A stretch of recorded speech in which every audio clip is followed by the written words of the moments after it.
pasa la dificultad.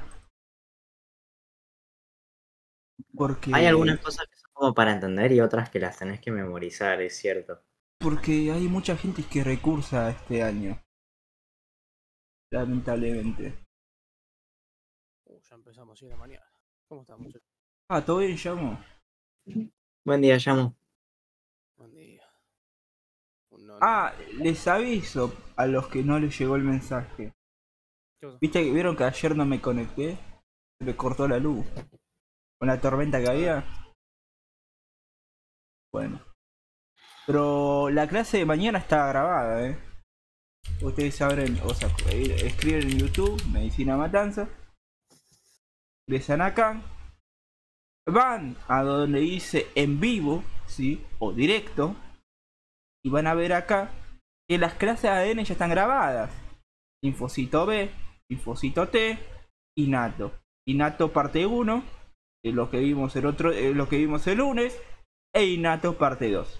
Y esto sería la clase de ayer, que ayer no la tuvimos, pues yo no tenía luz. ¿No? Dura una hora y media. No sé si la vieron. Sí, yo la estuve chumbeando, igual más o menos me acordaba. Sí, es sistema de complemento. Y por las dudas también la pasé a unas compañeras también que estaban entrando. Okay. Transporte de oxígeno, curva de oxígeno e insuficiencia respiratoria. Vamos a ver este meme, ¿no? Que con 60 mililitros de mercurio de PAO2 está con minúscula. Si es minúscula, ¿a qué nos referimos? Arterial. Arterial, ¿sí? La presión parcial de oxígeno a nivel arterial. Estamos con 60 mililitros de mercurio y estamos piola. Pero ya cuando bajamos 59 ya estábamos gritando como el meme. Con tan solo uno ya estamos en peligro. Ok. Entonces, esto es como repaso. Lo voy a saltear. Ustedes tienen la clase para ver. ¿Sí? Tienen el video para ver. La ley de Fick ya se la deberían saber. También la ley de Henry, la ley de Graham. ¿Sí? El gráfico de la ley de Fick, la cascada de oxígeno. El tiempo de tránsito eritrocitario, el concepto que ya vimos. ¿Sí? Ahora, ¿cómo se transporta el oxígeno? El oxígeno se va a transportar en un 99% unido a la hemoglobina y en un por ciento disuelto en sangre, formando la presión parcial a nivel arterial de oxígeno. ¿Se entendió? Entonces, básicamente, el oxígeno disuelto en plasma es de hasta 100 mililitros de mercurio. ¿Se entiende? Y por cada mililitro de mercurio hay 0,003 mililitros de oxígeno en 100 mililitros de sangre. Entonces tenemos que hacer el cálculo. ¿Cuántos litros de sangre tiene la persona? Tiene, básicamente, 5 litros. ¿Entiendes? Entonces esos 0,003 mililitros de oxígeno de cada 100 mililitros hay que multiplicarlo por un litro. ¿Sí? Y si lo multiplicamos por un litro y luego esto lo multiplicamos, si lo multiplicamos por un litro, que sería por 10, nos da 3 mililitros. ¿Se entiende? Y ahora si lo multiplicamos por 5 litros, que sería por 5, 3 por 5, ¿cuánto sería? 15. Nos daría 15 mililitros por minuto de oxígeno. La presión parcial de oxígeno disuelto. ¿Se entiende? Ahora, ¿nos alcanza 15 mililitros por minuto para oxigenar a todo el cuerpo? No, porque nuestro cuerpo en reposo necesita 250 mililitros por minuto. ¿Se entiende?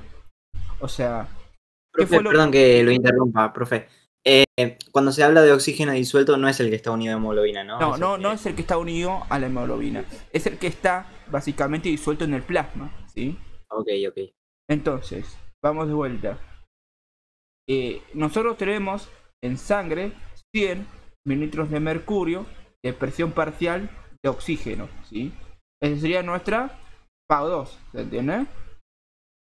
Con minúscula. ¿Sí? Ok, hasta ahí estamos bien. Cada 1 mililitro de mercurio había ¿cuánto? De oxígeno. 0,003 mililitros. ¿Cada cuánto? cada 100 mililitros de sangre, ¿se entiende?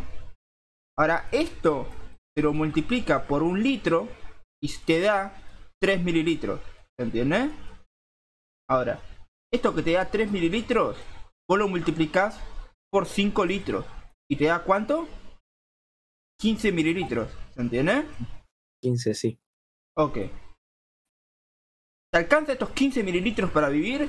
Si estamos diciendo que vos gastás 250 mililitros por minuto cuando estás en reposo, cuando vos estás acostado en la cama, ¿te alcanza para vivir, sí o no? Claramente. No, no te alcanza para vivir. Este oxígeno no tiene función, el oxígeno disuelto en sangre no tiene función, ¿sí? Básicamente para lo que es la oxigenación del cuerpo. Esa no es su función. Tiene una función mucho más noble, ¿sí? Vamos acá. Acá tenemos el alveolo. Y acá tenemos el capilar, ¿sí? Acá se encuentra con... ¿Cuánto se encontraba dentro de acá? Después que pasaba el CO2. 103, 104. 103, 104. Perfecto. Ok. ¿Y acá con cuánto venía? La presión venosa parcial de oxígeno. Con 40, ¿se acuerdan? Ok. Se va a difundir de 103, 104 hacia acá hasta igualar presiones. A 103 o 104. Y luego se unía la hemoglobina y pasaba a ¿cuánto? A 100. Y después ocurría los dos ayunos intrapulmonares y bajaba a ¿cuánto? A 95, ¿se acuerdan? Sí. Ok. Ahora, si dentro de la sangre no existiría presión parcial de oxígeno, no difunde. Porque no hay diferencia de presión, ¿se entendió? Si acá no hay nada de oxígeno, no difunde. Entonces, la función del oxígeno disuelto es permitir que haya una difusión por gradiente de presiones, ¿se entiende? ¿Se entendió o no se entendió? Ah, ok. Ok, Claro. sí, sí. Entonces, ¿cuál sería la función del oxígeno disuelto?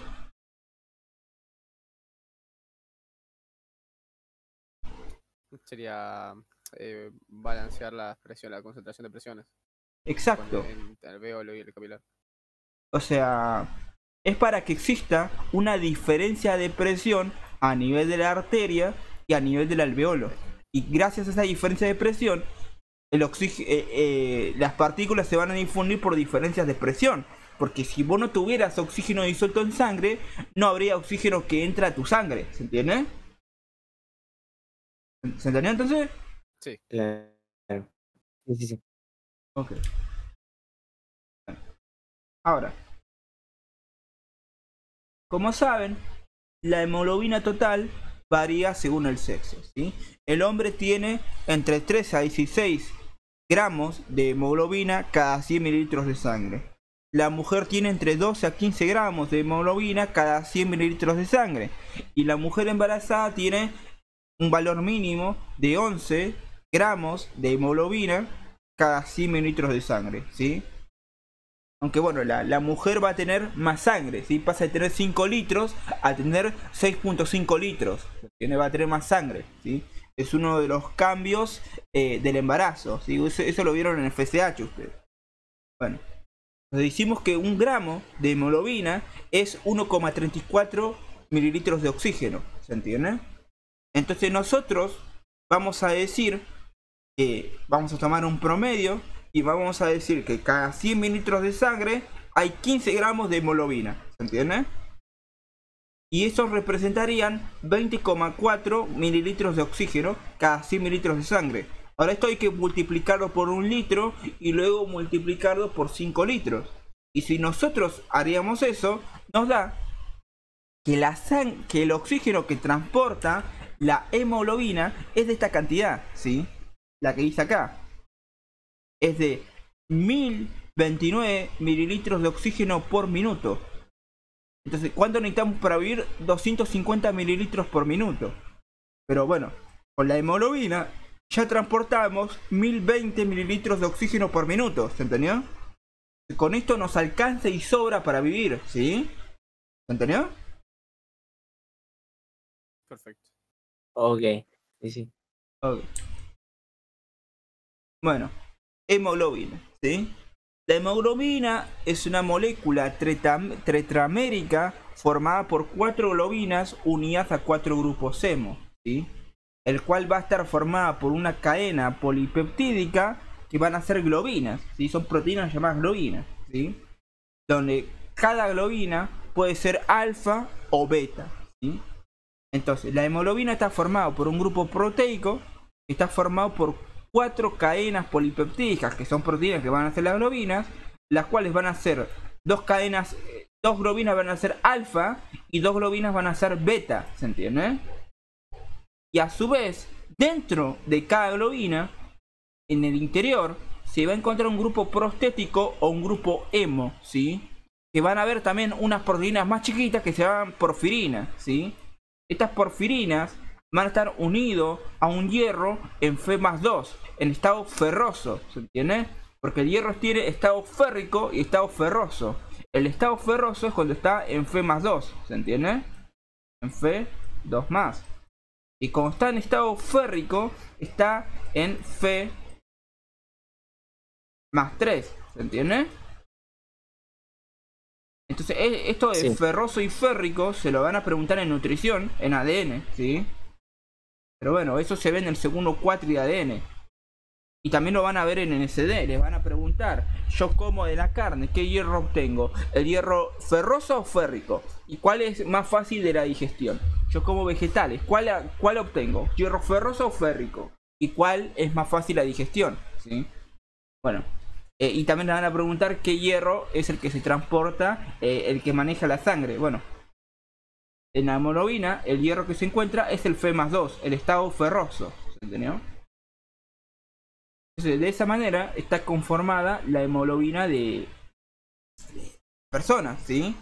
2 cadenas polipeptídicas alfa y beta, que van a ser las globinas, y dentro de la globina, una porfirina que tiene, a la porfirina se le va a unir el hierro en estado ferroso, ¿se entiende? Y esos son los famosos 4 grupos hemos, ¿se entiende? O sea, dentro, ¿ves? Acá tienes una cadena beta, esto es una cadena beta, y acá tenés la otra cadena beta, ¿sí? Acá tenés una cadena alfa y acá tenés la otra cadena alfa. Y decimos que dentro de esta cadena beta va a haber una proteína más chiquita que es una porfirina. Y a esta porfirina se le une el hierro, ¿sí? Ferroso Fe+2, ¿se entiende? Y a ese hierro se le va a unir el oxígeno, ¿se entendió? Acá se le va a unir el oxígeno. O sea, el hierro es el que atrae al oxígeno para que se una. Entonces, Profe, ¿eso es en las cadenas, solamente en las cadenas beta o en cualquier tipo en beta y alfa. Okay. O sea, cada cadena alfa y beta va a tener un grupo hemo. El grupo hemo está formado por una porfirina más un hierro ferroso. El hierro atrae el oxígeno, pero el oxígeno se une a la porfirina. ¿Entendés? Ok. Ahora, nosotros en realidad lo que recién vimos es la hemoglobina A2. Hay 3 tipos de hemoglobina, ¿se entiende? La hemoglobina A1, A2 y hemoglobina fetal. Perdón, la que vimos recién es la hemoglobina A1, ¿sí? Es la que conforma el 95% de la hemoglobina de un adulto. Está formado por una cadena beta y una cadena alfa, que es una de las que tienen afinidad por el oxígeno bastante elevada, ¿se entiende? Luego tenemos la hemoglobina A2, que este representa el 5% de la hemoglobina del adulto. Está formado por 2 cadenas alfa, pero no está formado por 2 cadenas beta, está formado por 2 cadenas delta, ¿se entiende? Al tener 2 cadenas delta, presenta menor afinidad al oxígeno, ¿se entendió? Tiene menos, ¿sí? Entonces, y luego tenemos la hemoglobina fetal. La hemoglobina fetal es la que tiene el feto cuando está dentro de la panza, ¿sí? Y después cuando sale, la va a ir cambiando por hemoglobina A1 y A2, ¿se entendió? Y esta hemoglobina fetal está formada por 2 cadenas alfa y 2 cadenas gamma. Y como es diferente a la A1 y a la 2, va a tener mucho más afinidad al oxígeno porque no se une al 2,3 BPG, ¿sí? Acá lo que dice acá. No se une al 2,3 BPG con tanta fuerza. Eso va a hacer que tenga mayor afinidad que la hemoglobina A1 y A2. Porque la hemoglobina fetal tiene que competir con la hemoglobina de la madre para sacarle el oxígeno a la madre, ¿se entiende? el feto necesita una ventaja que va a ser esta hemoglobina fetal, ¿se entiende? Es por eso que el feto le puede sacar el oxígeno a la madre, ¿sí? Necesita una ventaja. Y eso es la hemoglobina fetal. Pero ¿qué pasa? Después que nace, toda esta hemoglobina es reemplazado, ¿sí? Por glóbulos rojos que tienen hemoglobina A1 o A2. Y esto va a hacer que cuando el niño nazca, en las primeras horas de vida, se le destruyan gran parte de los glóbulos rojos. Y esto va a hacer que el niño se torne de color amarillo muchas veces, ¿sí? Que es ictericia, ¿sí? Por un exceso de bilirrubina. Eso lo vamos a ver mañana, el viernes en NSD, ¿sí? Porque el niño se pone amarillo, ¿sí? Cuando nace. Ok. Entonces, ¿cuál es la hemoglobina que más tenemos en el cuerpo en un adulto? ¿La hemoglobina qué? La A1. La A1, que está al 95% en el adulto, ¿sí? Perfecto.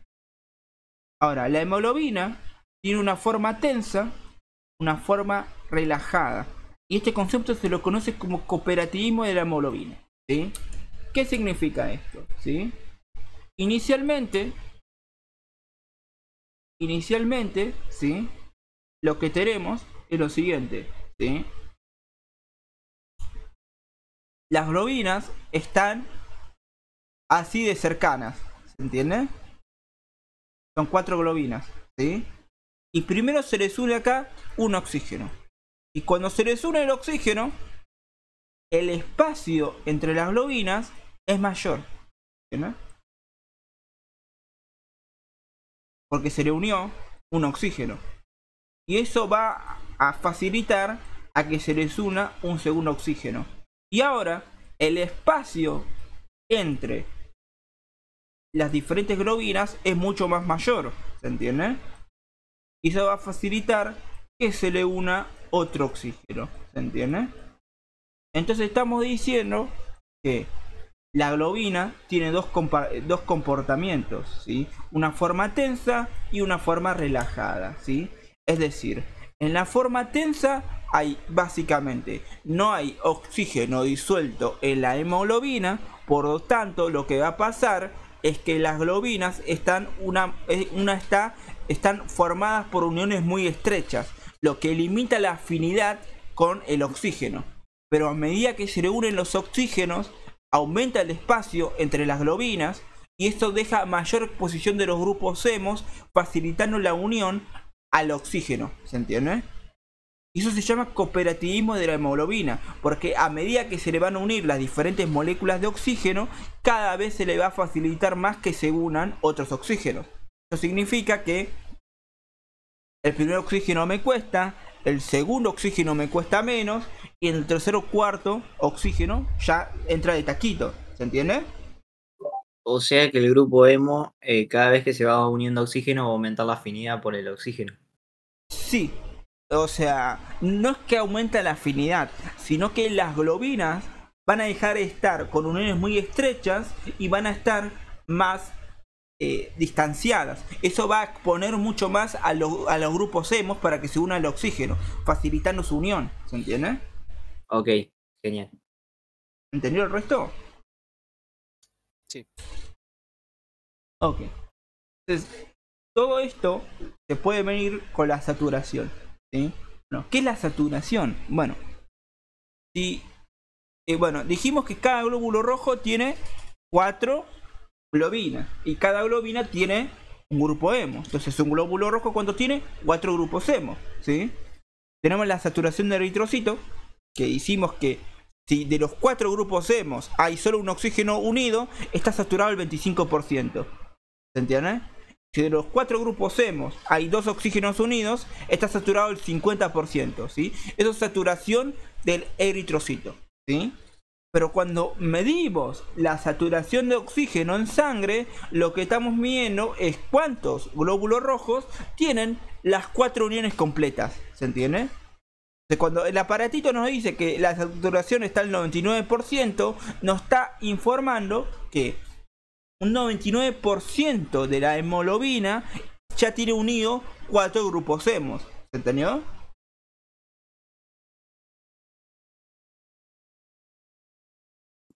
Ok. Y Sí, vos- se entiende. Ok, entonces el saturómetro básicamente emite una LED, emite básicamente acá, tiene dos compuestos, ¿sí? A ver, opción del puntero. Tiene dos partes, ¿sí? Por un lado tiene una porción superior que es una computadora que va a ser un sensor y por debajo va a emitir una luz, ¿se entiende? Y la luz que emite es un LED rojo y un LED infrarrojo, ¿entiendes? Entonces, básicamente, lo que vamos a decir que cuando la sangre no presenta oxígeno unido que está disuelta, digo, que está saturada, absorbe más que nada la luz del LED infrarrojo. Y cuando no tiene oxígeno, absorbe más la luz roja. Después la computadora de acá analiza cuál luz, ¿sí?, absorbió más. Si el LED infrarrojo o el LED rojo. Y la computadora te dice, según esto, el porcentaje de saturación del oxígeno.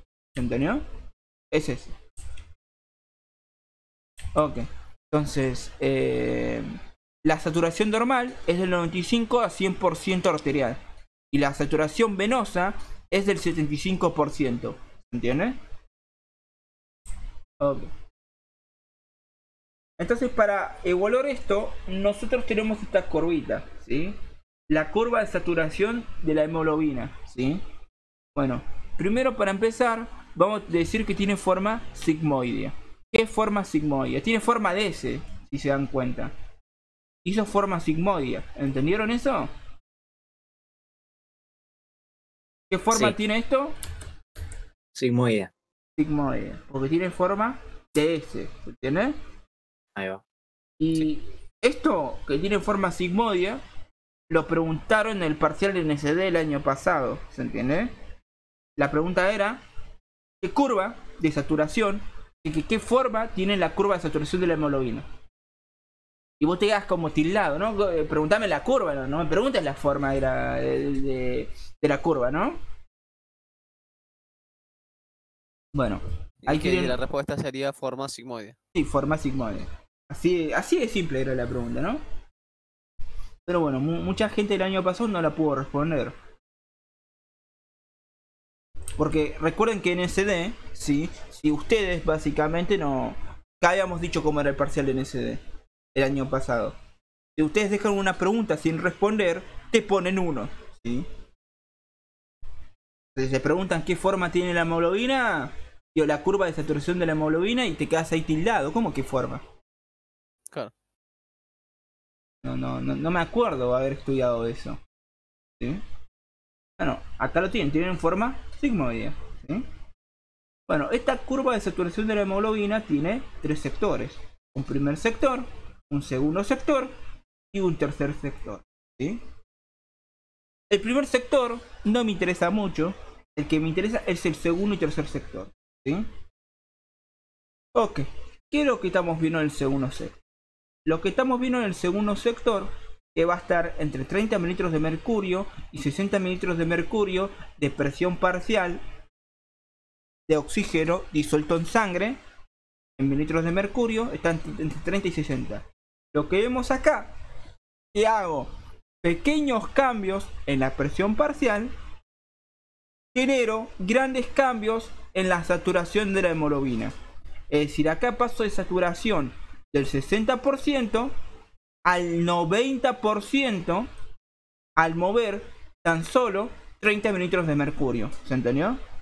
Entonces, pasé de 60% de saturación a ¿cuánto? A 90. A 90. Y esto lo generé modificando ¿qué cosa? De 30 mililitros de mercurio, ¿cuánto? De 30 a 60. De 30 a 60, perfecto. Entonces, ¿qué es lo que estamos diciendo acá? Pequeños cambios en la presión parcial de oxígeno generan grandes cambios en la saturación de la hemoglobina. ¿Se entiende? En cambio, en este sector de la curva, yo pasé de 60 mililitros de mercurio a ¿cuánto? A 100. ¿Se entendió?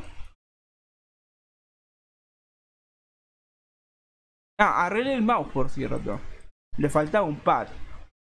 Ah, Sí. Cosa boluda le falta. sí. Bueno, de 60 litros de mercurio a 100. Ok, perfecto. Y pasé de cuánto? De saturación del 90 A 100. al 100. ¿Se entendió?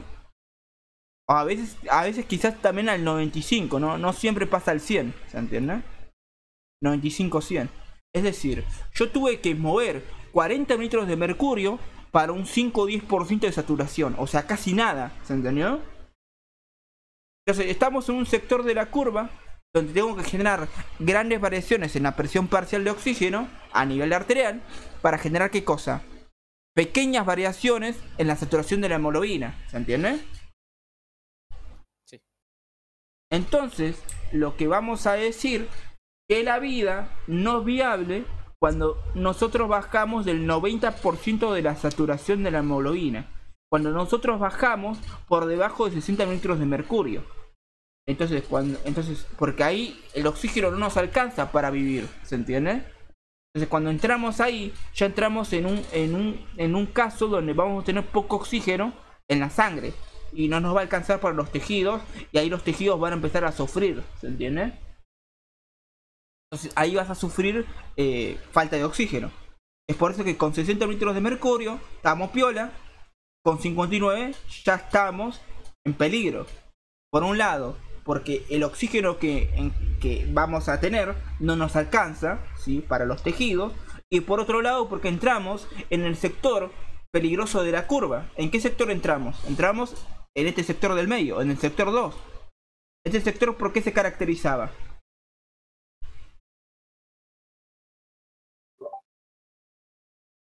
Porque cambios pequeños en la presión parcial de oxígeno, o sea, variaciones pequeñas en la presión parcial de oxígeno, cambian mucho lo que es la saturación de la hemoglobina. Exacto, ¿entiendes? Por ejemplo, pasamos de 59 a 48 y eso se traduce a un 80% de saturación de la hemoglobina y ahí estoy remuerto. Pasamos a 40, se traduce a un 73% de la saturación de la hemoglobina, ahí estamos más muertos, ¿entiendes? Pasamos a 30, es el 60% de la saturación de la hemoglobina, estamos recontra muertos, ¿entiendes? Entonces ustedes, básicamente, solamente la vía es viable cuando ustedes tienen un 90% de la saturación de la hemoglobina, lo cual se traduce a 60 mililitros de mercurio de la presión parcial de oxígeno, ¿se entiende? Y entonces, este tercer sector de la curva es un mecanismo de seguridad, ¿se entiende? Porque ponele, quizás vos no logres llegar a 103 o 104. Perfecto. Pero llegás a 80. Con 80, ¿cuánto porcentaje de saturación de la hemoglobina vos tenés? Más del 90%, entonces la vía es viable, ¿se entendió? Es por eso que el tercer sector de la curva tenemos que generar grandes cambios en la presión parcial de oxígeno para tener ¿qué cosa? Pequeñas variaciones en la saturación de la hemoglobina, ¿se entiende? O sea, tenemos 40 mililitros de mercurio de seguridad, ¿se entiende? No pasa nada si vos no llegás a igualar a 103 o 104. Mientras iguales arriba de 60, estás a salvo. Ahora, cuando igualás a menos de 60, estás en problemas, ¿se entiende? ¿Se entendió lo del mecanismo de seguridad? Sí, sí, sí, sí. A ver, ¿cómo sería, digamos? Bien, entonces, en el tercer sector, para que haya cambios significativos en la saturación de oxígeno, perdón, en la presión parcial de oxígeno, en el PAO 2, o sea, como que tiene que haber cambios grandes para que se note algún cambio en la saturación de oxígeno. Exacto, te deja ¿cuánto de seguridad? 40 milímetros de ¿qué? De mercurio, ¿se entiende? Es decir, si vos bajas a 80 mililitros de mercurio, no pasa nada, ¿se entiende? Claro. Porque todavía tenés arriba de 90 de saturación. Ahora, si vos caes por debajo de 60, por un lado vas a tener poco oxígeno para tus tejidos, vas a entrar en hipoxia, y por otro lado entras en la parte peligrosa de la curva de saturación de la hemoglobina, donde pequeños cambios en la presión parcial generan grandes cambios en la saturación de la hemoglobina. ¿Se entiende? Claro. ¿Entendió el resto? ¿El temita este? Sí, profe.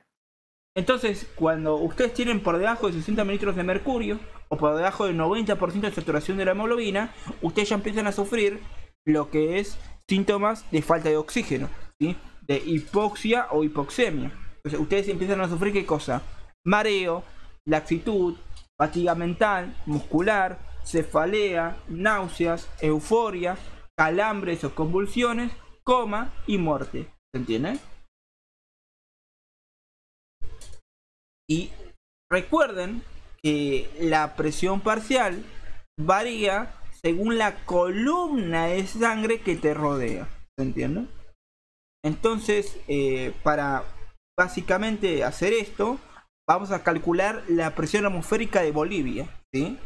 Entonces, la presión atmosférica que nos rodea, ¿de cuánto era? 760 milímetros de mercurio. ¿No era 780 por ahí? Era 780, 760, ¿se acuerdan? ¿Cuánto era, Llamo? No, la verdad, tan exacto no me acuerdo. Ahora entiendo. Sí, era por ahí. Sí, era por ahí, no me acuerdo. Sí, era 760.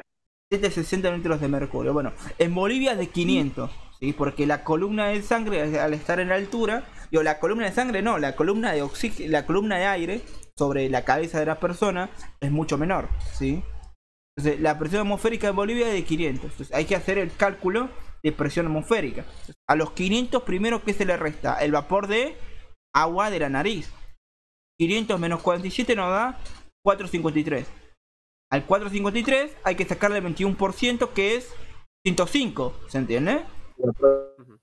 Ahora el 105 hay que restarle los 50 mililitros de mercurio de lo que es el CO2, ¿se acuerdan? En realidad era 40, pero se lo multiplicaba por 0,8 por el factor de la dieta, ¿se acuerdan? De una dieta variada. Y eso te da 50, entonces 105 menos 50 nos da 55. Entonces, ¿la vía es viable en Bolivia con 55 mililitros de mercurio, sí o no? Según lo que vimos. No. Pero ¿qué pasa? La gente que vive en Bolivia o la gente que vive en altura, lo que pasa es que sufre un proceso de adaptación fisiológica. ¿Entiendes? A la altura. Este proceso se llama aclimatización, que se realiza en semanas y meses. ¿Se entiende? Esto se va a representar de la siguiente manera. Van a tener más concentración de glóbulos rojos. Los glóbulos, las células van a tener mayor capacidad de utilizar el oxígeno. Es decir, van a sacar más oxígeno de los glóbulos rojos. Aumenta lo que es la difusión pulmonar. Se va a difundir más fácilmente el oxígeno entre el alveolo y los capilares.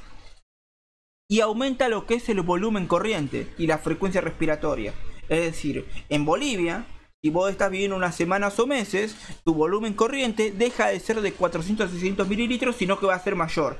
Y tu frecuencia respiratoria deja de ser de 12 a 20, sino que vas a respirar más ciclos por minuto. ¿Se entiende? Y ahora, si vivís por años, vas a tener modificaciones a nivel de órganos y a nivel de esqueleto. ¿Se entiende?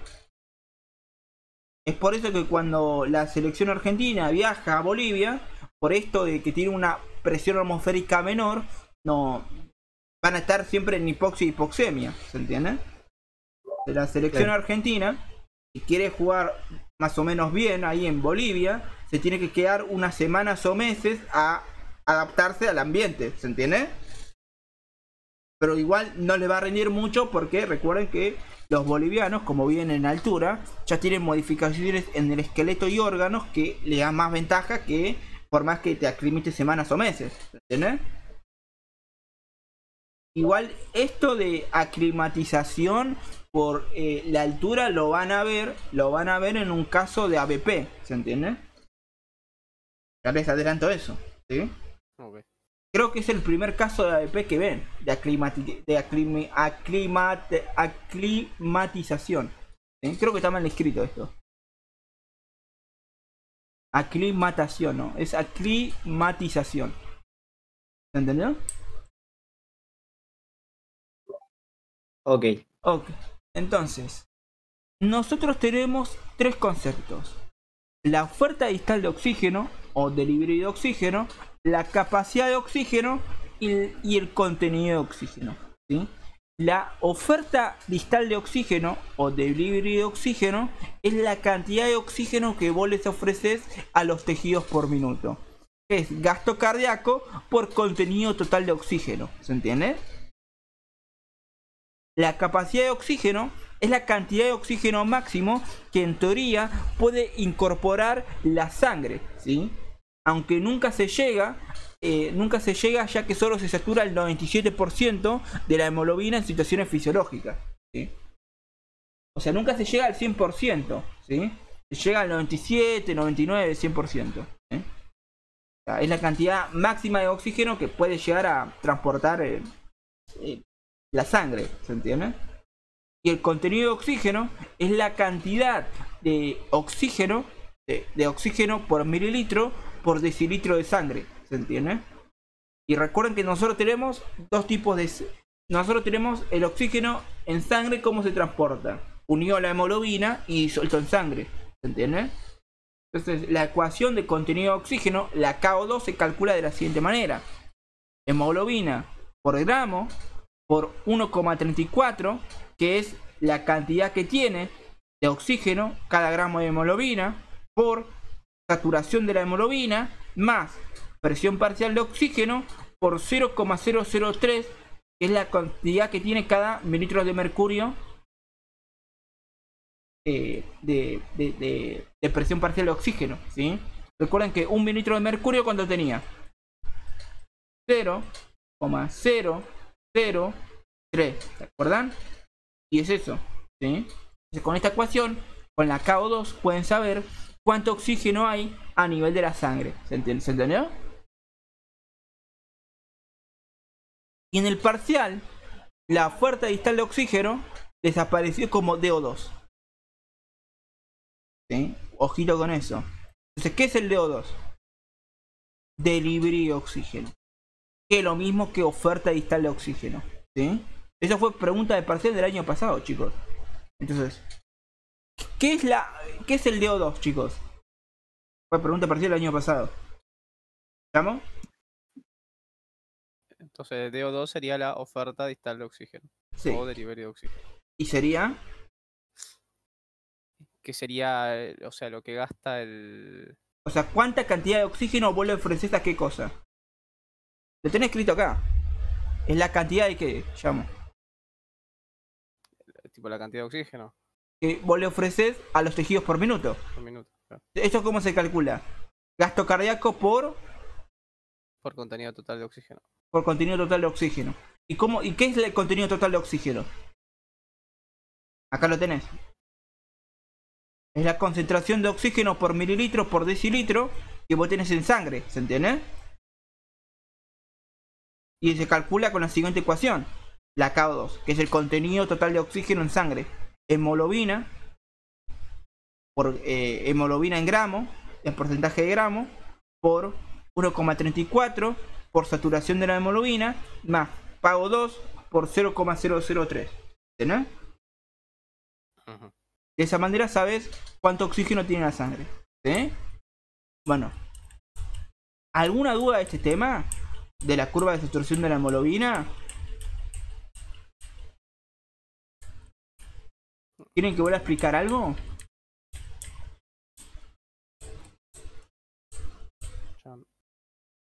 ¿El resto entendió? Yo sí me estaba anotando eso, lo que dijimos recién. Okay. Bueno, pregunta del año pasado que hicieron, ¿qué es el DO2? ¿Sí? Así fue la pregunta. Y otra pregunta que hicieron, ¿sí? ¿Qué forma tiene la curva de saturación de la hemoglobina? ¿Sí? ¿Curva? ¿Qué forma tiene? Sigmoidea. Sigmoidea, o sea, porque tiene forma de S, ¿sí?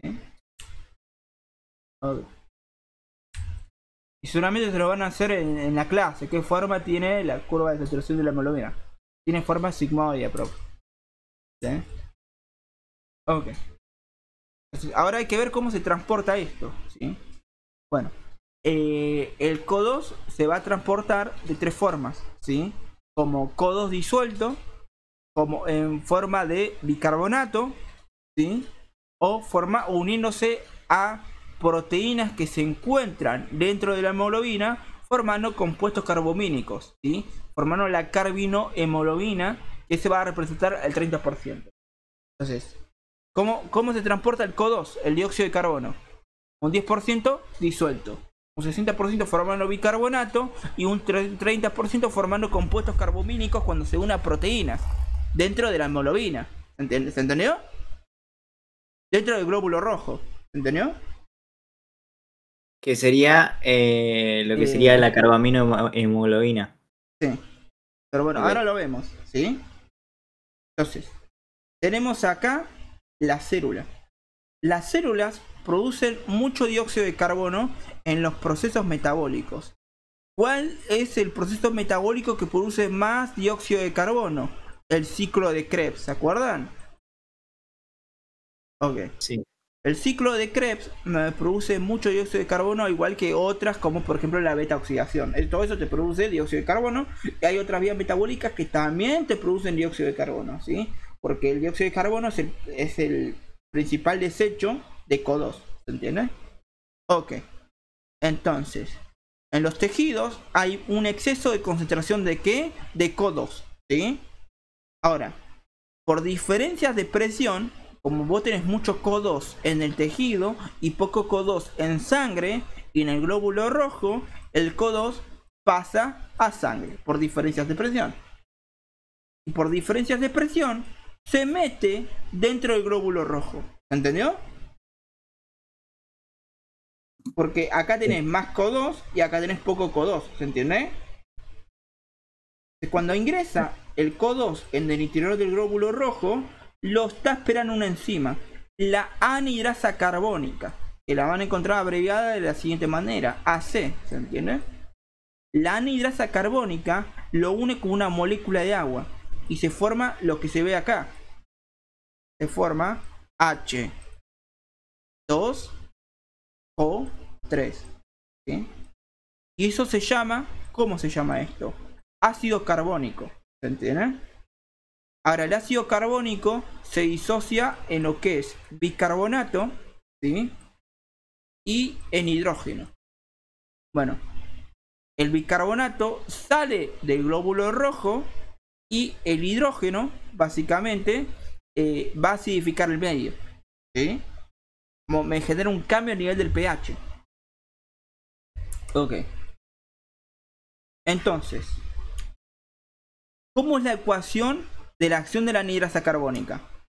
Es O2 más ¿qué?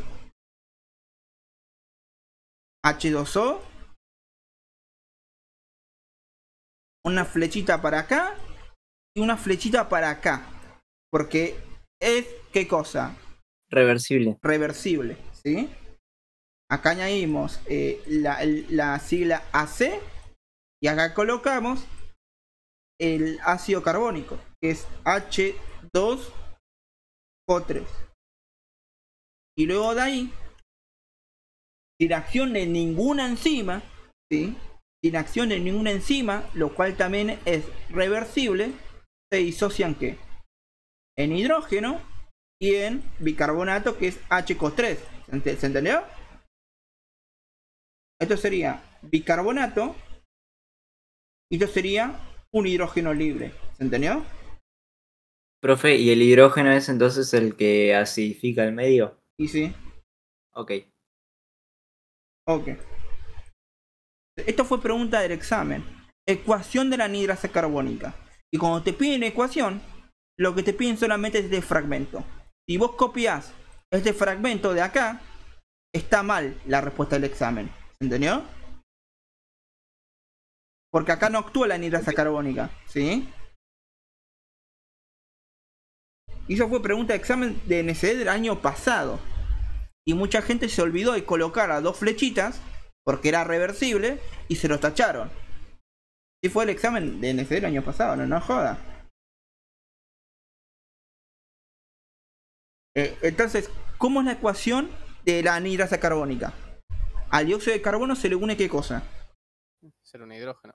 Se le une una molécula de agua. Hidrógeno, digo. El agua. De agua, sí. ¿Por acción de qué? De la anhidrasa de la carbónica. anhidrasa carbónica. La cual esta es una acción reversible o irreversible. Reversible. Reversible. Reversible. Y se forma ¿qué cosa? Y carbonato. Ácido carbónico. Ácido carbónico. ¿Y cómo está formado el ácido carbónico? H2O3. ¿Entendés? Bien. Y ahí terminó la ecuación de la anhidrasa carbónica. ¿Sí? Eso fue lo que preguntaron en SD el año pasado. ¿Se van a poder acordar de eso? Sí. Ok. Sí. Si copian el resto, lo que continúa está mal. ¿Por qué está mal? Porque acá no actúa ninguna enzima, ¿se entiende? Entonces, ahora, el ácido carbónico se disocia en ¿qué? En bicarbonato y en hidrógeno. ¿El bicarbonato cómo se escribe? HCO3. HCO3. ¿Se entiende? Y el hidrógeno libre. ¿Se entendió? Ok. Y eso fue pregunta de parcial del año pasado. ¿Sí? De NSD. Porque ahí también se ve este temita. ¿Se entiende? Sí. Ok, entonces, ¿qué fue lo que vimos hasta el momento? Acá tenemos un tejido. El tejido produce mucho ¿qué? CO2. Ahora, acá tenemos un capilar. Y dentro del capilar, acá tenés un glóbulo rojo. ¿Sí? Entonces, por diferencias de presión, el CO2 del tejido difunde ¿a dónde? A la sangre. Y de la sangre difunde ¿a dónde? Al interior del glóbulo rojo. ¿Van entendiendo hasta ahí? Claro. Ahora, el CO2 se le va a unir una molécula de agua. ¿Por acción de qué enzima? La anhidrasa carbónica. La anhidrasa carbónica, ¿sí? La AC. Y se forma ácido carbónico, que ¿cómo era? H2... CO3. H2CO3. Ahí, H2CO3. Ahora, este se disocia mágicamente sin acción de una enzima, lo cual es reversible. ¿En qué? En hidrógeno Y en bicarbonato. y en bicarbonato. El bicarbonato se va del interior del glóbulo rojo y viaja disuelto en plasma. ¿Sí? Y el hidrógeno se queda dentro del glóbulo rojo. Y me acidifica el medio dentro del glóbulo rojo. Entonces, como yo acabo de liberar un hidrógeno a lo que es esto, como tiene carga positiva, va a entrar también un cloro, ¿se entiende? Que va a tener carga negativa. Porque acá habíamos dicho, en todos los compartimentos celulares tiene que haber igual carga positiva como igual carga negativa. Entonces, si yo añado una carga positiva, también tengo que añadir una carga negativa. Es por eso que el cloro va a entrar cuando se libere este hidrógeno en el medio. Eso se conoce como pasaje del cloruro, ¿se entiende? No tiene tanta relevancia química, ¿sí? Como un dato de color, ¿sí? Entonces lo salteamos, no es tan importante. Ahora, este hidrógeno libre me acidifica el medio. Se me genera un cambio en el pH. Entonces, si yo añado hidrógenos, el pH aumenta o disminuye. Disminuye. Disminuye. ¿Sí? Entonces, como el pH disminuye, lo que va a pasar acá es lo siguiente. ¿Sí? Esto que era ahora la hemoglobina que se encuentra acá, ¿sí? Como el pH disminuye, le genera un cambio conformacional que genera que me suelte el oxígeno.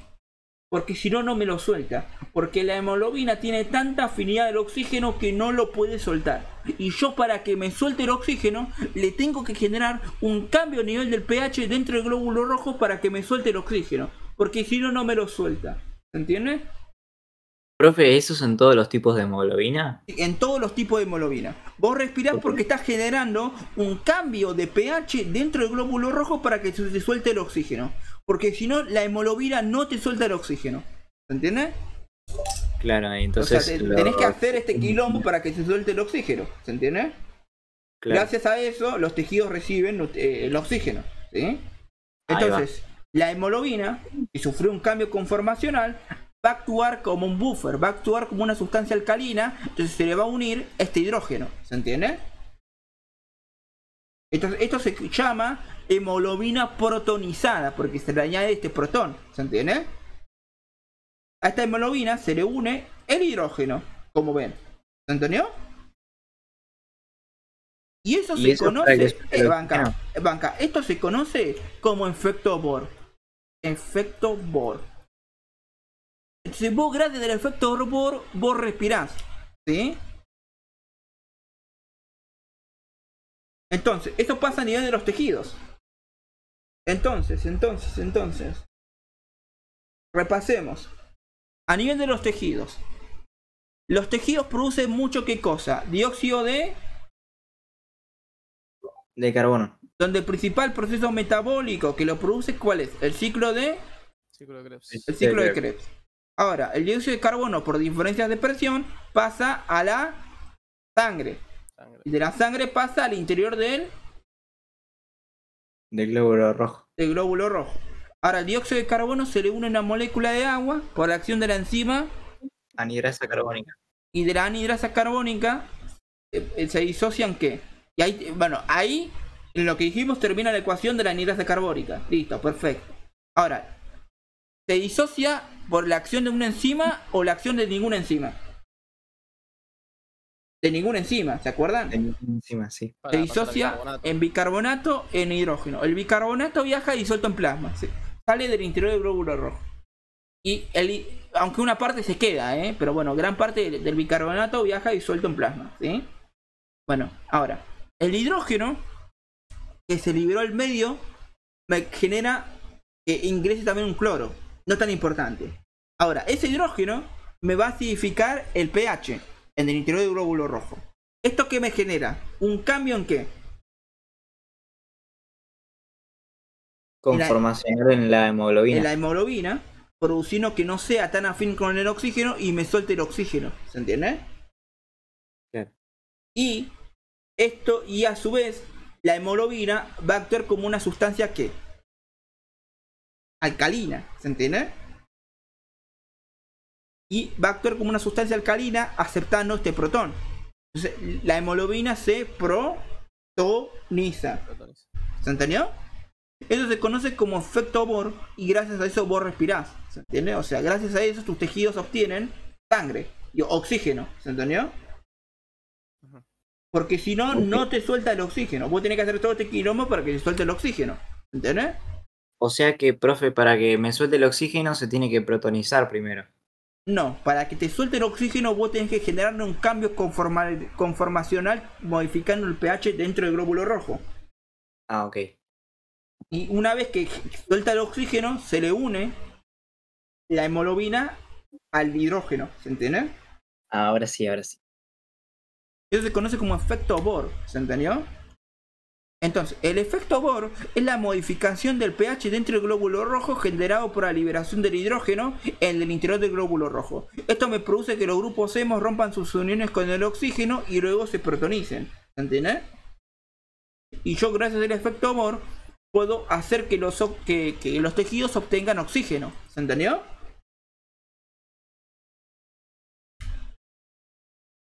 Claro, sí, sí, sí.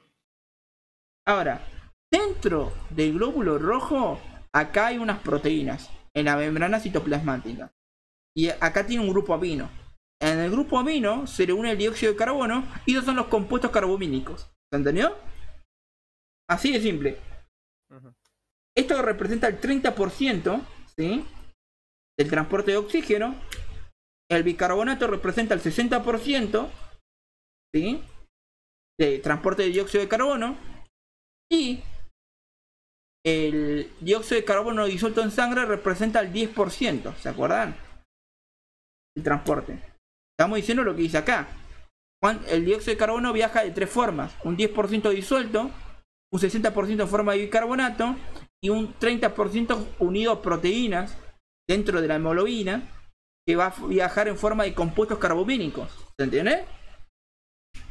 ¿Se entendió entonces cómo viaja el dióxido de carbono? Sí, sí, sí. Sí, se entendió, claro. Okay. Profe, ¿me puede repetir lo de los compuestos carbomínicos? Sí. ¿Y lo del grupo amino? Vos vas a tener, básicamente, en la membrana de la hemoglobina, proteínas, ¿sí? Estas proteínas tienen un grupo amino. Y al grupo amino se le va a unir el dióxido de carbono, formándote los compuestos carbonilínicos. Y de esa manera viaja un 30% del dióxido de carbono en el interior de la hemoglobina. ¿Se entendió?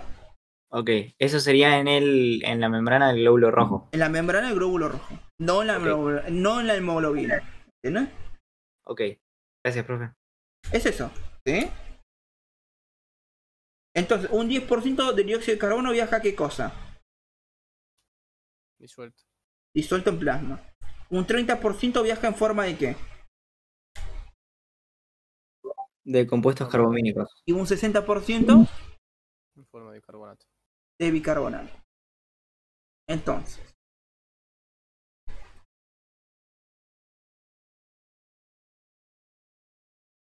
listo.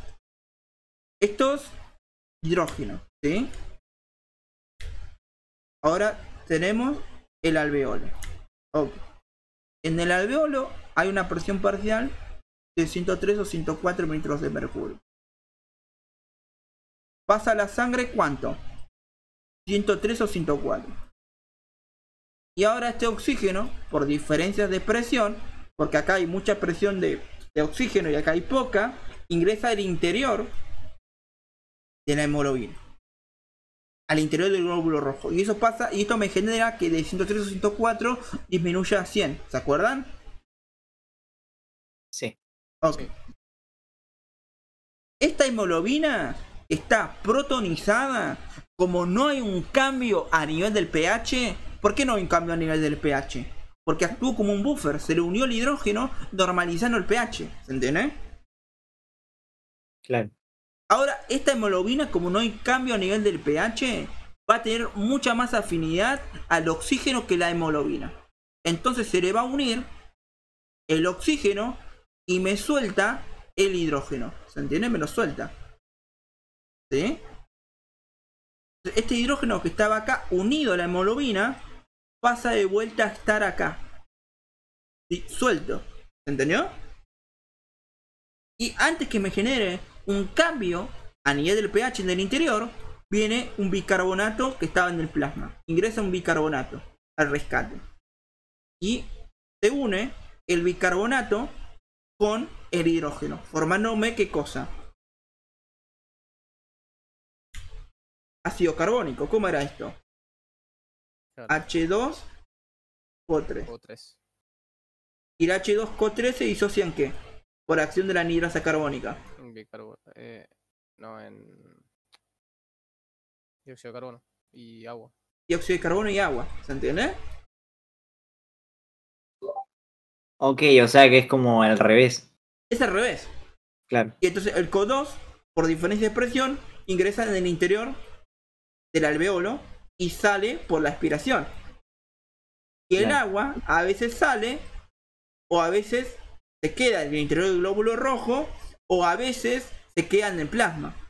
Y es por eso que como sale junto con el CO2 a algún porcentaje de agua, es por eso que cuando vos expirás, vos expirás en tu mano. ¿Qué sentís? La expiración húmeda.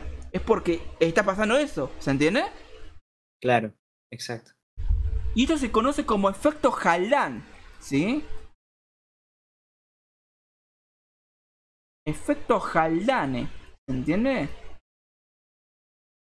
Y ocurre a nivel de los alveolos. ¿Se entendió o no se entendió?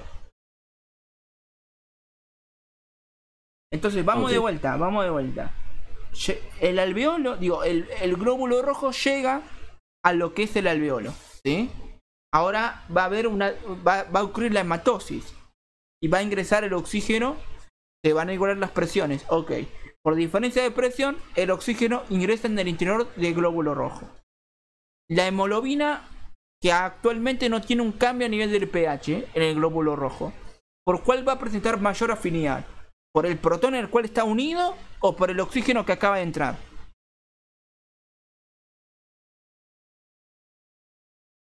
¿Aló? Por el oxígeno. Por el oxígeno. Entonces se le une el oxígeno y me suelta ¿quién? Me suelta el hidrógeno. Me suelta el hidrógeno. Ahora, este hidrógeno que está suelto, me tendría que cambiar un cambio en el pH. ¿Me llega a generar este cambio en el pH? No. ¿Quién viene? El bicarbonato. El bicarbonato. Se une el bicarbonato por el hidrógeno. ¿Esto me lo realiza una enzima, sí o no? No. No. Entonces el hidrógeno se le une al bicarbonato y esto me forma ¿qué cosa? Ácido Ácido carbónico. Ácido carbónico. Estamos acá. Sí, sí. Uy, ¿qué hice? Chocamos. Estamos acá, ¿se entiende? Ahí está. Ahora, el ácido carbónico, por acción de la anhidrasa carbónica, se disocia en ¿qué? Dióxido de carbono y agua. Dióxido de carbono y agua. Y ahora, el dióxido de carbono sale por diferencias de presión al interior del alveolo y sale por la respiración. Y el agua a veces lo acompaña y a veces no. O sea, un porcentaje lo acompaña, otro porcentaje se queda en el interior del glóbulo rojo y otro porcentaje se va al plasma. ¿Se entiende? Claro. Y es eso. ¿Sí? Joya. ¿Se entendió o no se entendió? Sí. Sí, sí, sí. Y así es como se transportan los gases, oxígeno y dióxido de carbono, a nivel de esto. ¿Sí? Chefa, nada que ver, pero pregunta, ¿estás grabando? Supuestamente sí. Ah, sí. Estamos hace una hora ahí. Joya. Ok. Esto lo van a ver en SD, ¿sí? Porque el NC tiene una clase de pH usted. La clase de pH es un quilombo, pero bueno. Igual pH no es complicado, chicos. O sea, en el curso de ingreso como que da un poco de miedo pH el tema. Pero no es tan complicado. Ok. Bueno, el efecto Haldane, ¿sí?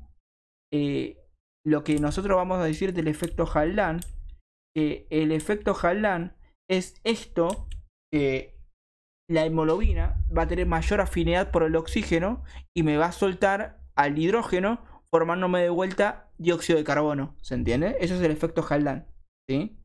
El efecto Haldane, ¿dónde ocurre? A nivel de los alveolos. El efecto Bohr, ¿en dónde ocurre? A nivel de los tejidos periféricos, ¿se entiende? Ok. De nuevo, profe, ¿puede ser el efecto de Bohr donde ocurría? El efecto Bohr ocurre a nivel de los tejidos periféricos y el efecto Haldane ocurre a nivel de los alveolos. Ok. El efecto Bohr era que vos básicamente liberabas, ¿qué cosa? El oxígeno, porque generaste un cambio a nivel del pH al liberar este hidrógeno. Y esto provocaba que vos liberes el oxígeno y luego que la hemoglobina se una al protón protonizándose, ¿sí? Eso era el efecto Bohr. El efecto Haldane lo que va a generar es que la hemoglobina va a tener mayor afinidad del oxígeno, entonces te libera el protón.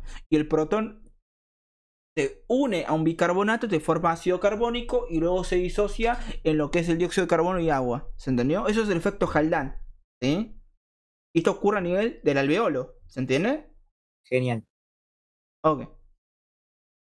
Ahora, curva de saturación o disociación de la hemoglobina con factores. Perfecto. Lo que vamos a decir que la curva puede estar desplazada a la derecha o la curva puede estar desplazada a la izquierda.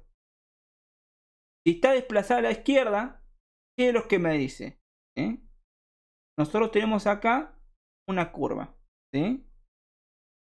Esta curva tiene una ordenada y una abscisa, ¿sí? ¿Cuál es la ordenada y cuál es la abscisa? ¿Saben esto o no? Ah, no, ¿nunca le dijeron eso? Ordenada para arriba y la abscisa para abajo. La abscisa me marca la presión parcial de oxígeno y la ordenada me marca la saturación de oxígeno, ¿sí? La saturación de la hemoglobina. ¿Se entendió? Regla mnemotécnica. Cuando les dicen cuál es la ordenada o la abscisa, bueno, la ordenada la hago para arriba, ¿se entiende? Y la abscisa la hago para abajo, ¿se entiende? ¿Se lo van a acordar? Okay. Mucho más fácil así, ¿no? Bueno. En este segmento de la curva, ¿qué es lo que vemos? En comparación a este segmento de la curva. El que está en negro tiene que manejar una presión parcial menor. Tiene que manejar una presión parcial menor para alcanzar un mismo porcentaje de saturación. Entonces ahí, básicamente, la saturación de la hemoglobina está facilitada. El transporte de oxígeno está facilitado. ¿Se entiende? En cambio, la curva, acá, en lo que es violeta, ¿sí? Tiene que manejar una mayor presión parcial para manejar un mismo porcentaje de saturación. ¿Se entendió o no se entendió? Cuando la curva está desplazada a la derecha, le cuesta más transportar el oxígeno, porque necesita una mayor presión parcial.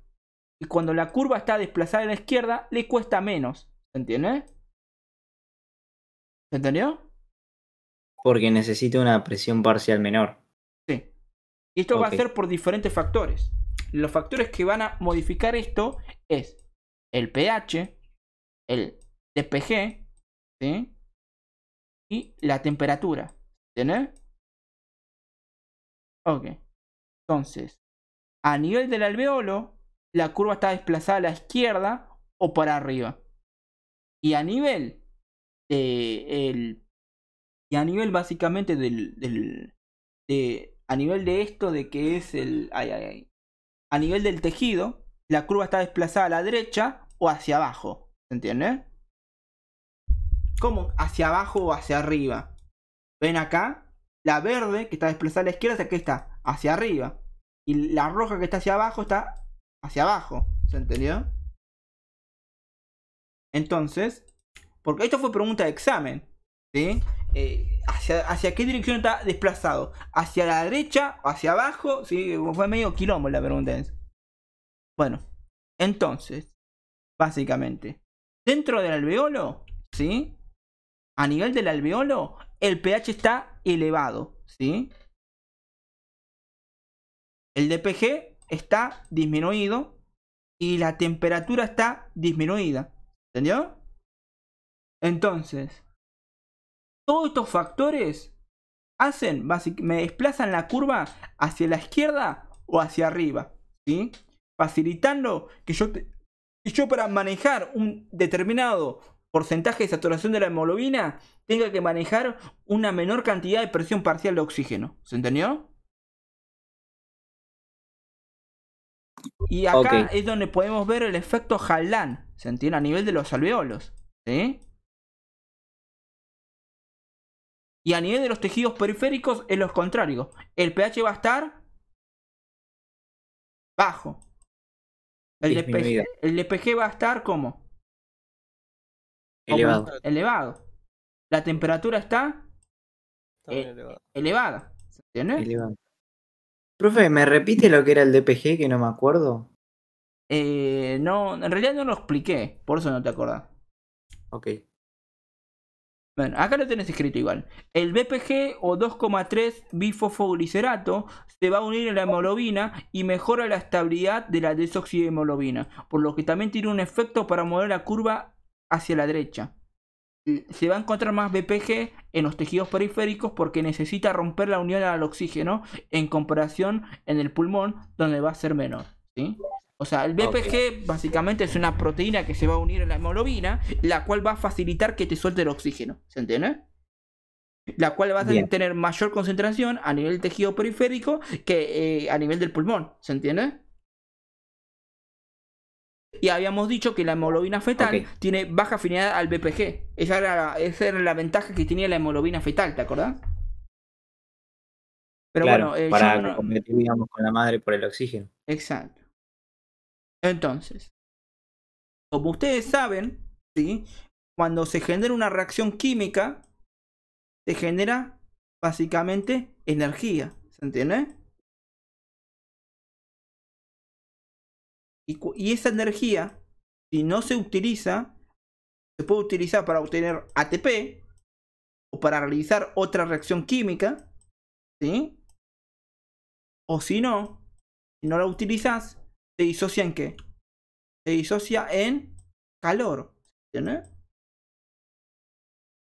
Entonces, como las células del tejido periférico tienen alto metabolismo, la temperatura está elevada, ¿se entiende? Y como liberan mucho CO2, el CO2 después, cuando se disocia en bicarbonato de hidrógeno, me libera ¿qué cosa, chicos? Un hidrógeno. El hidrógeno después me disminuye el pH, ¿se entiende? ¿Ven ahí por qué baja el pH? Claro. Eso como para darles una explicación por qué en los tejidos periféricos el pH está bajo y la temperatura está elevada, ¿sí? No es tan importante, ¿sí? Es como para que tengan básicamente un criterio por qué decir por qué el pH está bajo y la temperatura está elevada. Pero igual esto se lo tienen que saber, ¿sí? Entonces, la curva en el alveolo está desplazada de la izquierda hacia la derecha, arriba o abajo. Hacia la izquierda y hacia arriba. Hacia la izquierda y hacia arriba. ¿Y qué significa esto? Que va a utilizar menor presión parcial para una misma saturación de la hemoglobina. Entonces, el transporte de oxígeno va a estar facilitado, ¿se entiende? Claro. Y eso es por 3 factores. Porque, ¿cuáles son los 3 factores? El pH está... El pH está aumentado, el BPG está disminuido y la temperatura también está disminuida. Exacto. Eso ocurre a nivel del alveolo y ahí vas a tener el efecto Haldane. Y a nivel del tejido periférico, ¿cómo estamos? La curva Tenemos va a estar el pH desplazada hacia qué dirección? hacia la derecha y hacia arriba.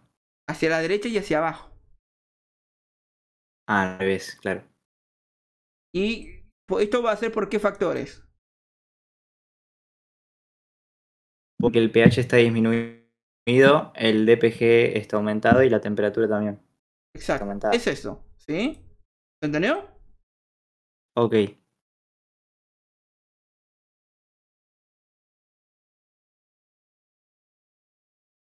Y esto lo preguntaron el año pasado en el examen, ¿eh? No es tan difícil, ¿eh? Ok. Entonces, nosotros tenemos la P50. Es un parámetro médico que se utiliza en el cual vamos a poder saber si la curva está desplazada a la derecha, hacia la izquierda, hacia arriba o hacia abajo. ¿Entiendes? Entonces nosotros podemos saber si la curva está desplazada hacia la derecha, hacia abajo o hacia la izquierda o hacia arriba si nosotros calculamos la P50, que es básicamente la presión parcial de oxígeno que vos necesitas para que vos tengas una saturación de hemoglobina al 50%, ¿sí? El valor normal es 27, es decir, vos con 27 mililitros de mercurio tendrías que alcanzar siempre, ¿qué cosa? 50% de la saturación de la hemoglobina, ¿se entiende?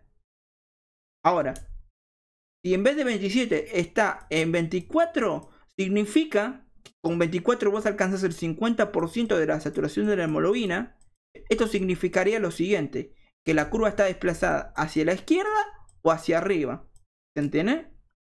Y si vos en vez de 27 alcanzás el 50% con 30, ¿sí? O más, esto significaría, ¿sí? Que la curva está desplazada hacia la derecha o hacia abajo, ¿se entiende? ¿Se entendió? Esto se utiliza más que nada el parámetro médico y el por qué estudiamos esto de la curva de saturación de la hemoglobina. Esto es la aplicación médica que vas a usar, ¿se entiende? Igual se utiliza más que nada en terapia intensiva esto, ¿sí? Entonces, entonces, ¿vos cómo evaluás si está desplazado hacia la izquierda, hacia la derecha, hacia arriba o hacia abajo? La curva de saturación de la hemoglobina. Vos tenés que calcular, ¿sí? La P50. Es la presión parcial con la cual vos alcanzás el 50% de la saturación de la hemoglobina, donde el valor normal es 27. Si vos alcanzás eso con 20 mililitros de mercurio, disculpen, si vos lo alcanzás con 20 mililitros de mercurio, significa que la curva está desplazada hacia la izquierda. Y si vos lo alcanzás con 30, significa que la curva está desplazada a la derecha o hacia abajo. ¿Se entiende? ¿Se entendió? Ok, bien. Ok. Después tienen estas dos curvas que son complicadas de explicar, que supuestamente acá puedes ver el efecto Haldane y efecto Bohr, pero no son tan importantes, ¿sí? Igual acá tienen la explicación escrita, ¿sí? Pero nada. Ok, a ver. ¿Cuál es la principal forma de transporte del dióxido de carbono? Se transporta un 60% en forma de ¿qué? Carbonato. Bicarbonato. Durante el ejercicio, la fuerza distal de oxígeno de O2 aumenta o disminuye. ¿Qué es lo que le pasa?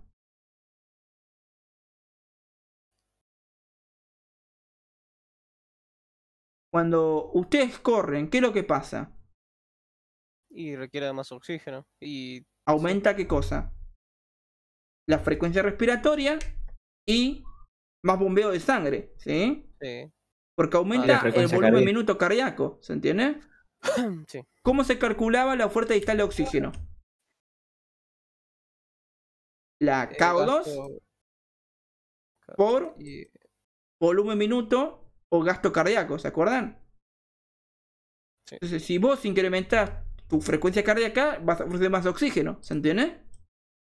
Ujú. ¿Entendió? Claro, sí, sí. Ok. En un paciente con anemia, disminuye la concentración de la hemoglobina, pero se encuentra con hiperventilación. ¿Qué espera encontrar?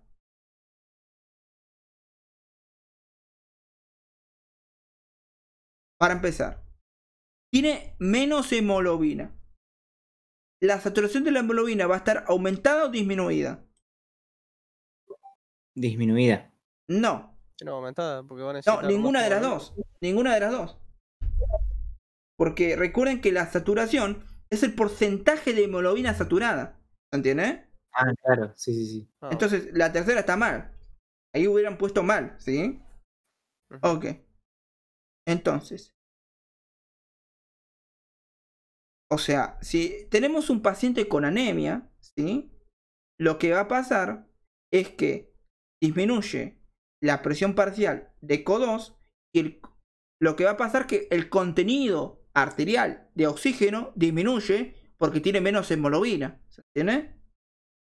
Entonces, esta que dice que disminuye el contenido arterial de O2 está correcta hasta el momento. ¿Entiendes? Ahora, acá dice que disminuye la presión parcial de oxígeno y de CO2. No, la presión parcial de oxígeno no se va a modificar.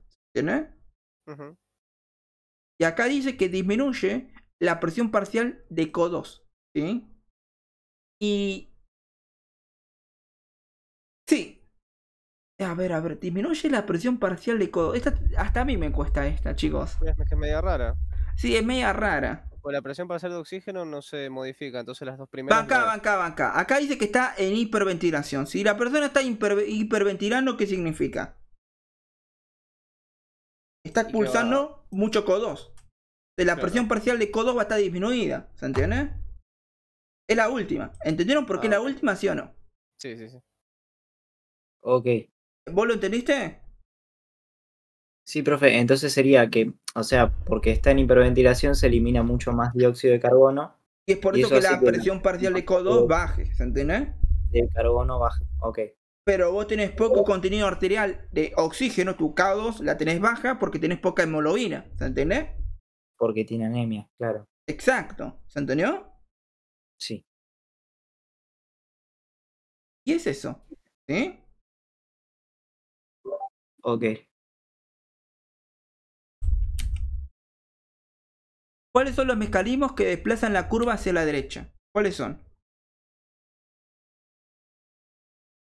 El BPG está aumentado o disminuido. Aumentado, ¿se acuerdan? Ah, sí. Sí, sí. ¿El pH Claro. está disminuido o aumentado? Aumentado. Disminuido. Pero si el. No era Desplazan que la el. curva hacia la derecha. ¿Me está hablando de los tejidos o del alveolo? No, de los tejidos. De los tejidos. Entonces, ¿qué teníamos ahí? La DPG aumentada, ¿se acuerdan? El pH bajo, ¿se acuerdan? El pH Sí, está y la disminuido. temperatura elevada. Sí, Y la temperatura elevada, ¿se acuerdan? Sí. Entonces, ahora, disminución del pH, perfecto. Aumento de la DPG y aumento de la temperatura e hipercapnia tisular. Esa está correcta, ¿sí? Ujú. Y este dice hipercapnia tisular, disminución del pH, aumento de la 2,3 DPG y de la temperatura. Eso está mal. No, aumento de la temperatura. Ah, acá dice hipocapnia tisular y acá dice hipercapnia tisular, ¿sí? Hipo significa ¿qué cosa? Poco. Que está bajo, disminuido. Y hiper significa Al revés, que está Aumentado. elevado. aumentado. Y capnia significa dióxido de carbono, ¿se entiende? Entonces el dióxido de carbono va a estar aumentado en los tejidos, ¿se entiende? Entonces la respuesta correcta es la que dice hipercapnia tisular, ¿se entiende? ¿Se entendió? Sí. Claro, o sea que la concentración de oxígeno está elevada en los tejidos. No, no, no. Dióxido de carbono. Dióxido de carbono está elevada en los tejidos, ¿se entiende? Claro, Como cuesta, ¿no? Es la correcta. claro. Bueno, así es una pregunta de parcial de arte y O. O sea, es mucho a pensar, ¿sí? O sea, te tenés que saber todos los conceptos. Y una vez que te sepas los conceptos, recién ahí puedes más o menos pilotear las preguntas, ¿no? Ok. Pero sí, hay que pensar las preguntas en Arti 2. Bueno, esto ya lo vimos. Y esto ya lo vimos. Bueno. ¿Les pareció difícil el tema esto de transporte de gases? Puntualmente no, en general es medio rebuscado. Tiene su lógica, pero bueno. ¿El resto lo entendió? ¿Les pareció sencillo? ¿Quieren que explique algo de vuelta otra vez?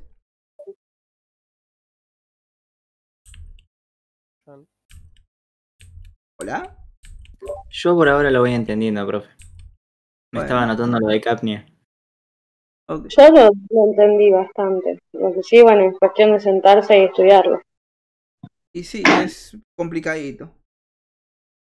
Bueno, entonces vamos a ver el tema de hipoxia y hipoxemia, ¿sí?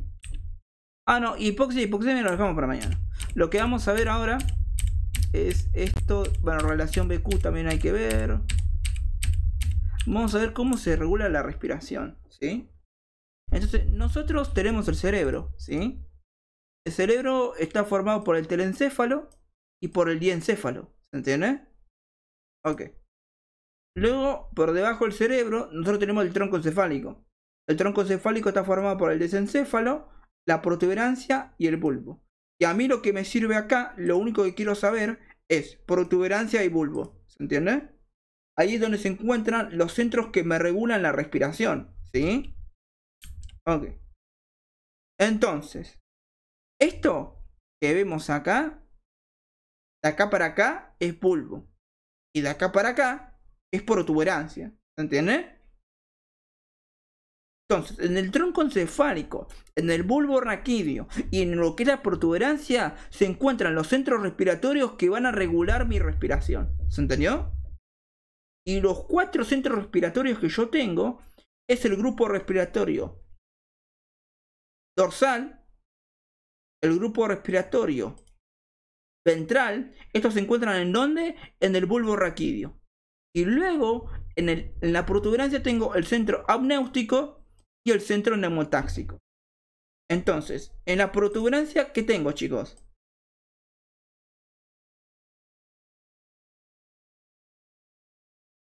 ¿Hola? ¿Aló? Es el centro neumotáxico, apnéutico, Y amnéutico. ¿Y en el bulbo raquídeo qué tengo? el respiratorio, grupo respiratorio dorsal y el ventral. El dorsal y el ventral. ¿Se entiende? Ok. Ok. Entonces, ¿van entendiendo hasta ahí? Sí, sí, sí. Ok.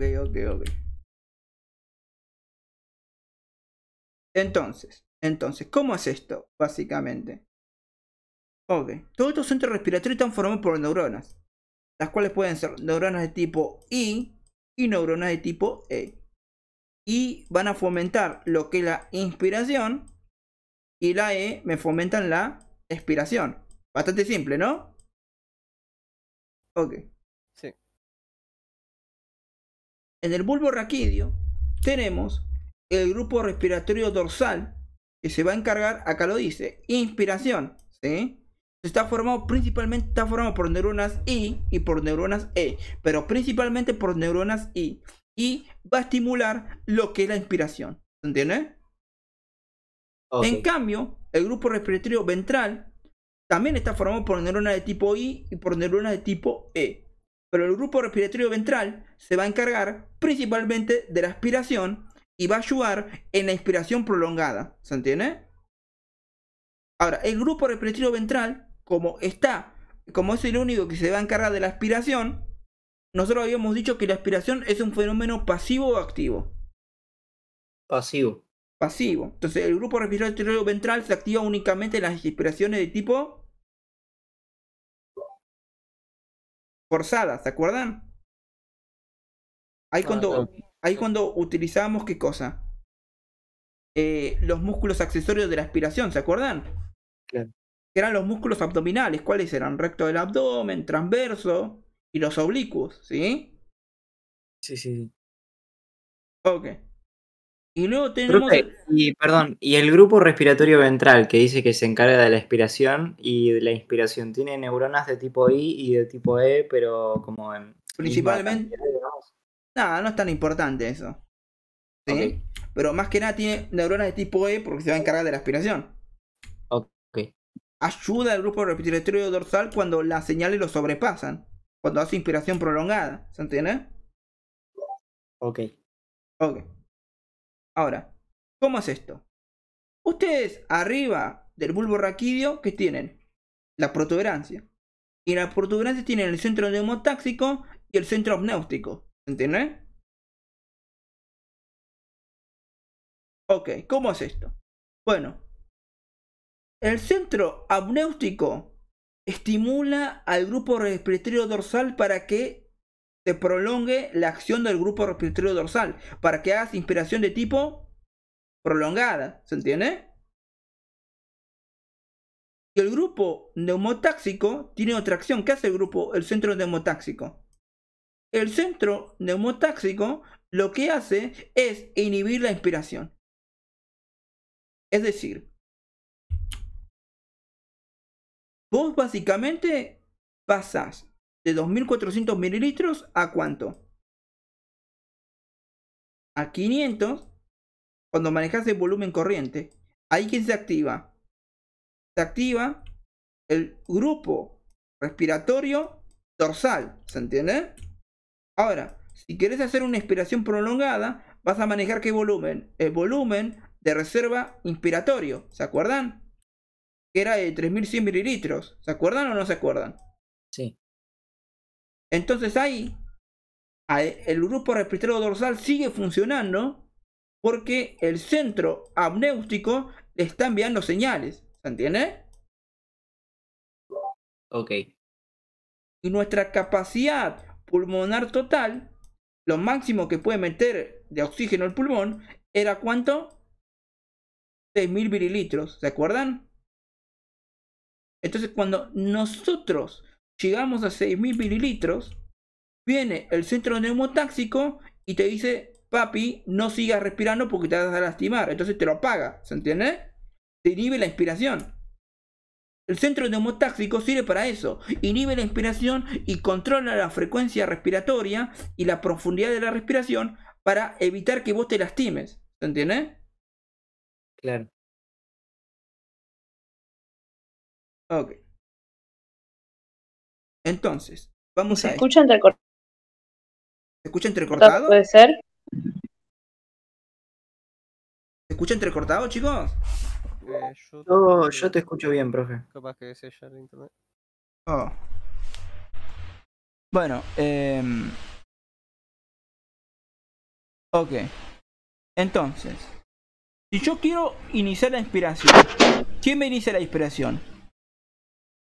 ¿El grupo respiratorio dorsal o ventral? Dorsal. Dorsal. Ese me inicia la inspiración. Si yo quiero prolongarla, ¿quién me tiene que ayudar? ¿El centro? Apnéutico. Apnéutico. ¿Se acuerdan? Sí. Si yo respiro más de 6000 mililitros, me puedo llegar a dañar los pulmones y hacerme mierda. ¿Quién me va a pagar? ¿El centro? Neumotóxico. Neumotáxico, ¿se acuerdan? Me lo paga, ¿se acuerdan? Sí. Ahora, si yo quiero hacer una aspiración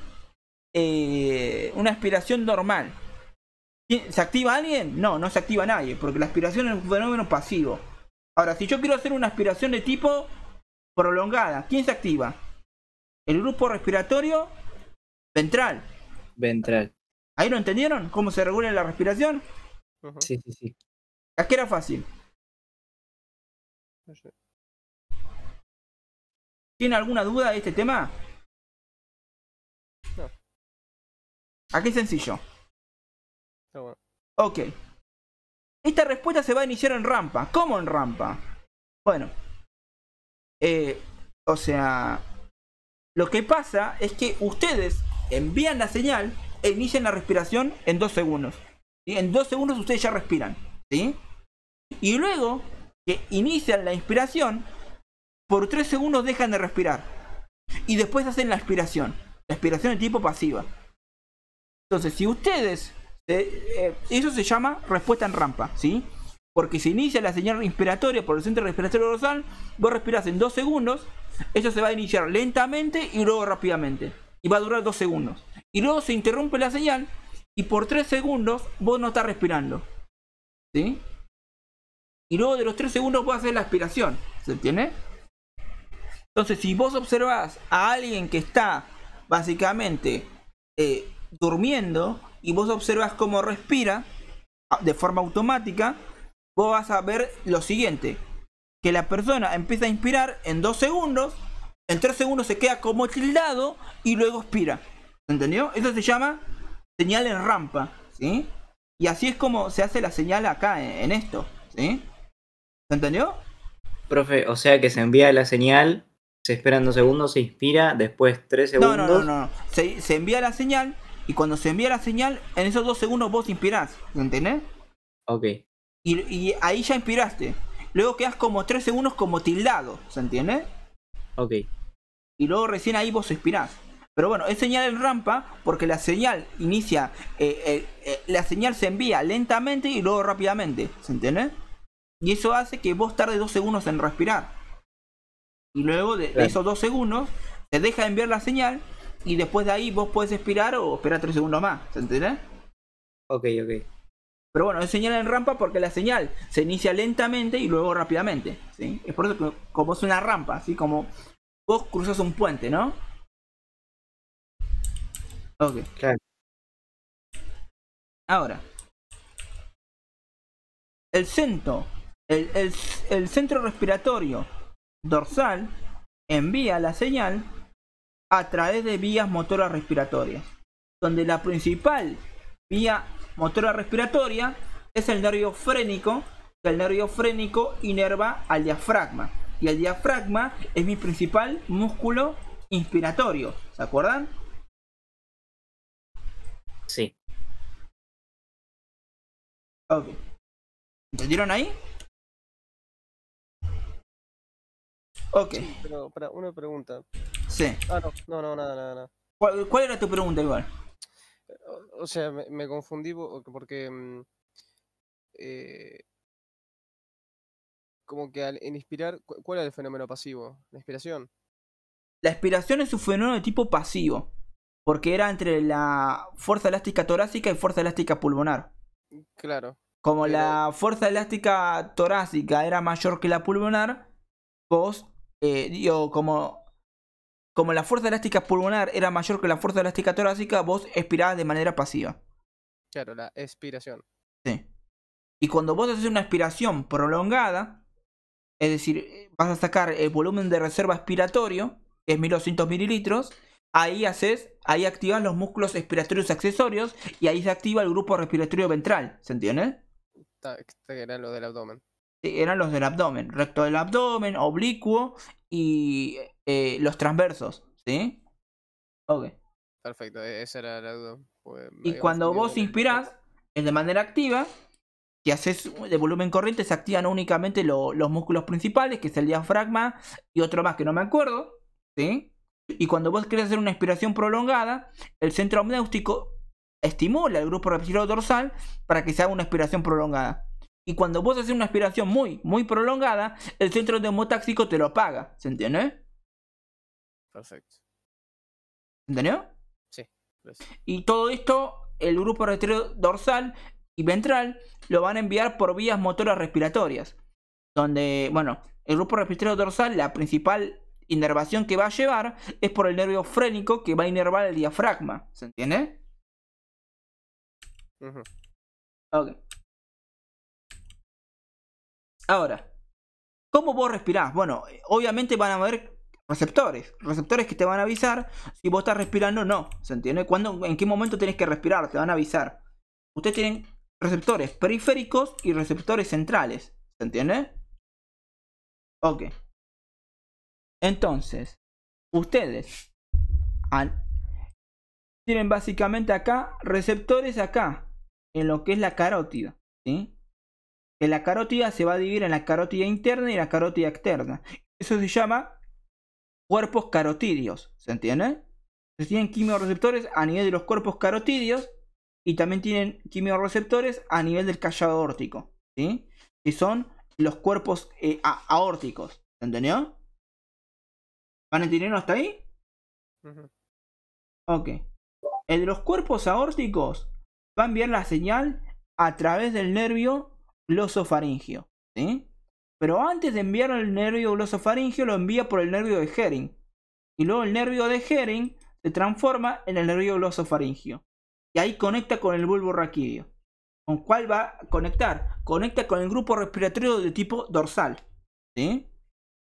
En cambio, el que se encuentra en el cuerpo carotídeo lo envía directamente por el nervio vago hacia el bulbo raquídeo, en el bulbo raquídeo, en el grupo respiratorio de tipo dorsal. ¿Se entendió?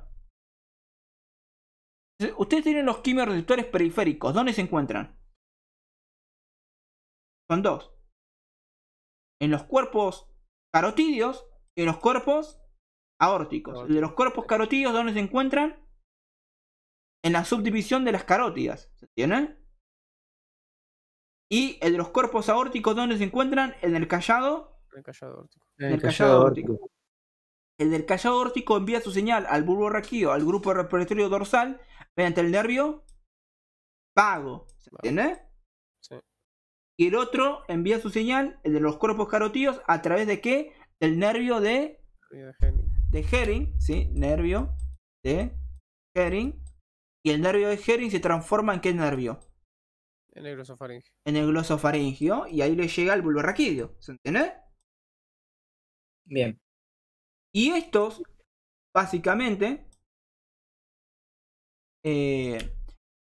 van a enviar señales para que vos respires. Cada vez que envíen señales, vos respirás. ¿Se entiende? Ujú. Ok. Y van a responder a 3 estímulos. ¿Sí? Aumento de hidrogeniones o disminución de pH a nivel de la sangre. ¿Sí? Ok. Yo les pregunto, ¿por qué aumentarían los hidrógenos o disminuye el pH? Relacionado a la aspiración. Porque no estás respirando y se acumula el dióxido de carbono. ¿Se entiende? Ah, claro. Ok. Un aumento de CO2. ¿Sí? Cuando hay un exceso de CO2, también vos se estimula la aspiración. ¿Se entiende? Claro. Ujú. Y por disminución de O2. ¿Se entendió? Es decir, cuando mi PACO2, ¿sí? Cuando mi PACO2, mi presión parcial de dióxido de carbono a nivel arterial, aumente arriba de 40 mililitros de mercurio, yo estimulo lo que es respirar. ¿Se entiende? Cuando mi PaO2 baje por debajo de 60 mililitros de mercurio, yo estimulo que yo respire. ¿Se entiende? Y cuando mi pH en sangre baje un poquito, porque se me acumula mucho CO2, yo estimulo respirar.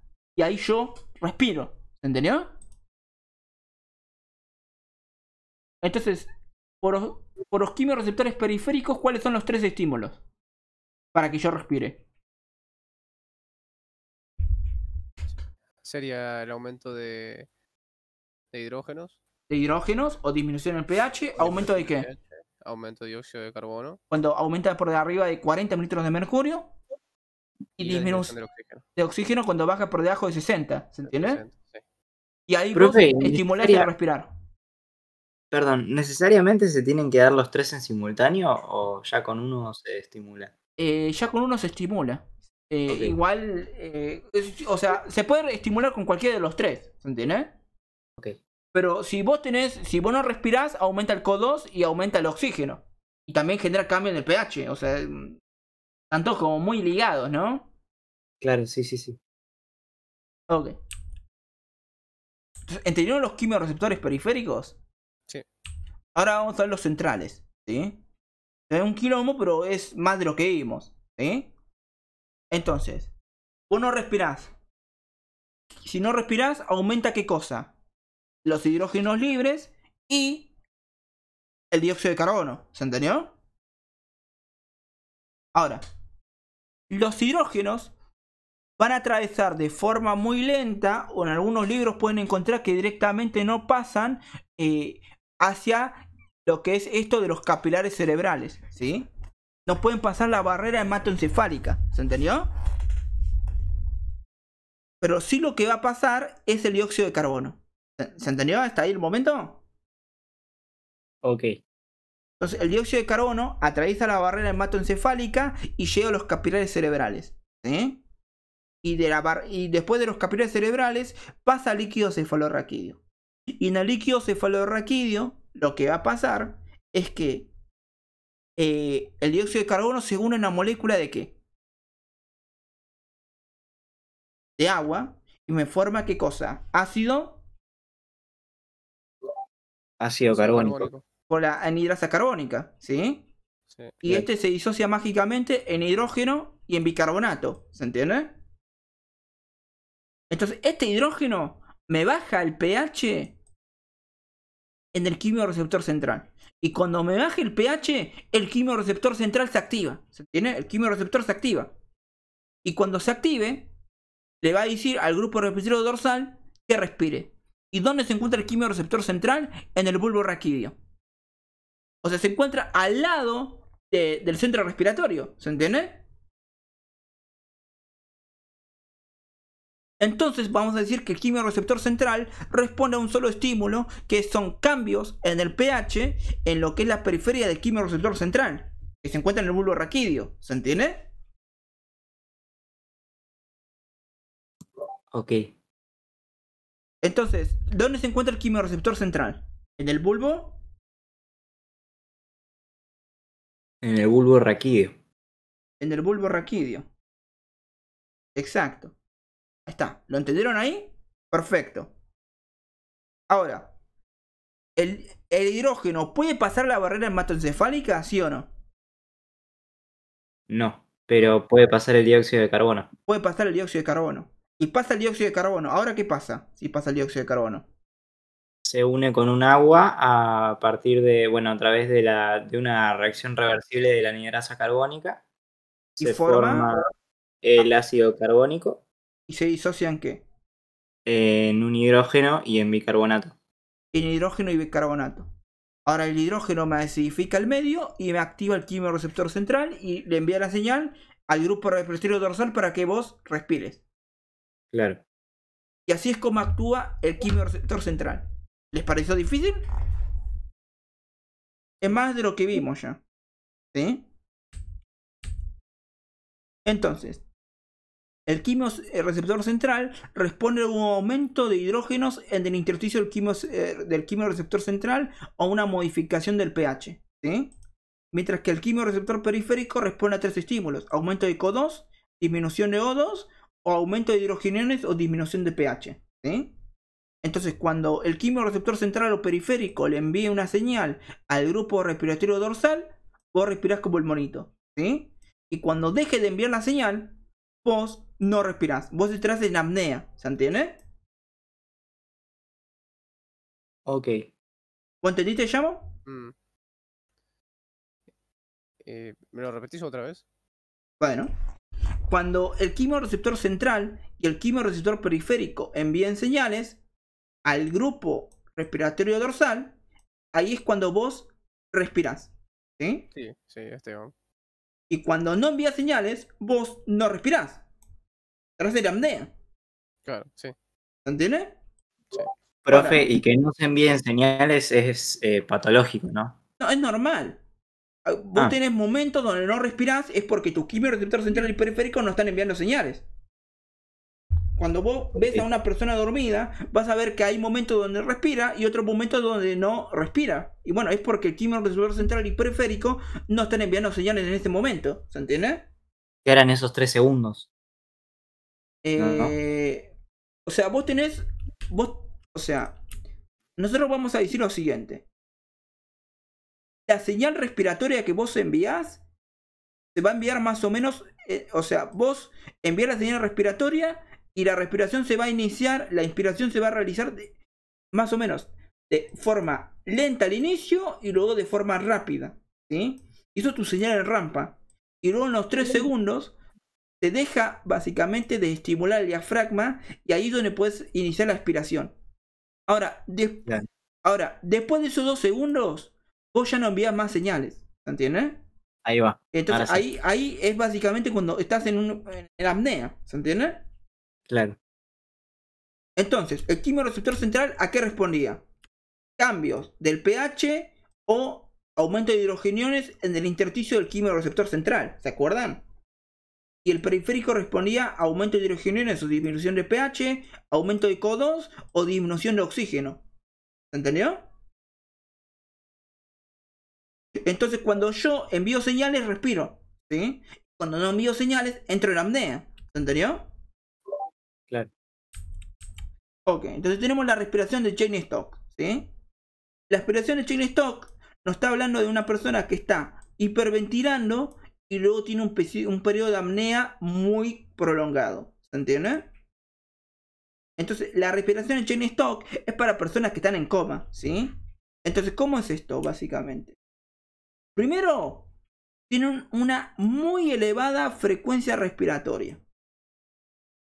Respiran demasiado, hiperventilan. Y si hiperventilan pasan 2 cosas. ¿Qué es lo que pasa? Pasan 3 cosas. El O2 aumenta o disminuye. Hiperventilan. Aumenta, ¿se entiende? Aumenta, claro. Y el CO2 aumenta o disminuye. Disminuye. Está hiperventilando, ¿se entiende? Claro. Y los hidrógenos o barra pH, bueno, los hidrógenos aumentan o disminuyen. Aumentan. Disminuyen. Y el pH aumenta, ¿se entiende? Ah, claro. Ok. Y entonces, y esto lo van a hacer hiperventilando. Ganan mucho oxígeno, bajan mucho el dióxido de carbono, bajan mucho el hidrógeno y aumentan mucho el pH. ¿Entienden hasta ahí? Profe, y el hidrógeno baja porque está directamente relacionado con el dióxido de carbono, Sí, ¿no? está muy relacionado con el dióxido de carbono. Ok. ¿Se entiende o no se entiende? Bien. Sí. Entonces vos acumulas mucho oxígeno, eliminás mucho dióxido de carbono, eliminás mucho hidrógeno y aumentás mucho el pH. ¿Se entiende? Claro. Sí. Entonces, como haces esto, no hay señales respiratorias para que vos estimules la expiración. ¿Se entiende? Vos no la estimulás. ¿Sí? Entonces lo que sigue acá es un episodio de apnea prolongado. Un episodio donde vos no respirás. Y se acumula todo. ¿Sí? El oxígeno baja mucho. ¿Se entiende? El dióxido de carbono aumenta mucho. El hidrógeno aumenta mucho. Y el pH disminuye mucho. ¿Se entendió? Entonces vas a tener muchas señales expiratorias, mucho más fuertes ahora, y volvés a generar la hiperventilación. ¿Sí? Es por eso que tenés un episodio de hiperventilación, donde hiperventilás mucho, entonces obtenés mucho oxígeno, el CO2 baja mucho, el hidrógeno baja mucho, el hidrógeno baja mucho y el pH aumenta. Y entonces como todas estas señales se aumentan mucho, como todas las señales se hacen muy elevadas, ¿sí? Después se sigue un episodio de apnea prolongado, porque vos no tenés vos no tenés señales para estimular la respiración. Y luego de ahí ocurre otro episodio de hiperventilación, porque todo esto se acumuló, ¿se entendió? Pásalo de acá. El oxígeno baja mucho, el dióxido de carbono aumenta mucho, el hidrógeno aumenta mucho y el pH bajó mucho, ¿se entendió? Entonces eso hace que se repita de nuevo el ciclo. Sí. Ok. ¿Entendieron o no entendieron la respiración de Chain-Stokes? ¿O les pareció confuso? Entonces, la respiración de Chain-Stokes está compuesta por dos periodos. Un compuesto por un aumento de frecuencia respiratoria y por un periodo de disminución de frecuencia respiratoria. Entonces, esto es porque cuando la persona cuando hiperventila, básicamente hiperventila tanto que después no va a tener señales para iniciar la inspiración, para estimular lo que es la respiración. Y por ausencia de señales va a entrar en un episodio de apnea muy prolongado. Y después se le van a acumular muchas señales estimuladoras para que respire, iniciando de vuelta la hiperventilación. Y esto es cíclico, ¿se entendió? Claro, sí. ¿Entendieron entonces? ¿Hola, entendiste, llamo? Bien. Entonces, como para recapitular, va a tener tanta, o sea, va a aspirar tanto que básicamente se va a inhibir la respiración. Por eso después va a haber un tiempo en que no va a respirar más porque va a estar como, digamos, saturado de los quimiorreceptores, algo así sería. Sí, o sea, primero tiene un episodio de hiperventilación, ¿sí? Porque tiene estímulos, ¿se entiende? Sí. Pero otros estímulos están muy aumentados. Y están tan aumentados que en vez de hacer que la persona respire normalmente, estimulan que la persona hiperventile, ¿se entiende? Ujú. Y como hiperventila, después no va a tener estímulos. Y como hiperventiló mucho, como no va a tener estímulos por mucho tiempo y entra en apnea, ¿se entendió? Claro. Y esa apnea prolongada después provoca que todos estos estímulos se acumulen otra vez. Y lo estimula después para que hiperventile otra vez, ¿se entiende? Claro. ¿Y eso puede llegar a cortar el sueño a la persona? O sea, ¿te podés levantar sin respirar? No, pasa que la respiración de Chain-Stokes ocurre en personas en coma, Ah, mira. ¿entiendes? Ok.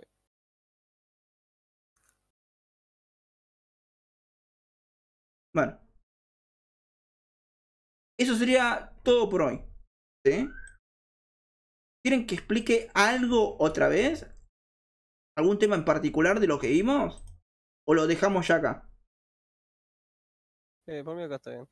Yo la casé bastante.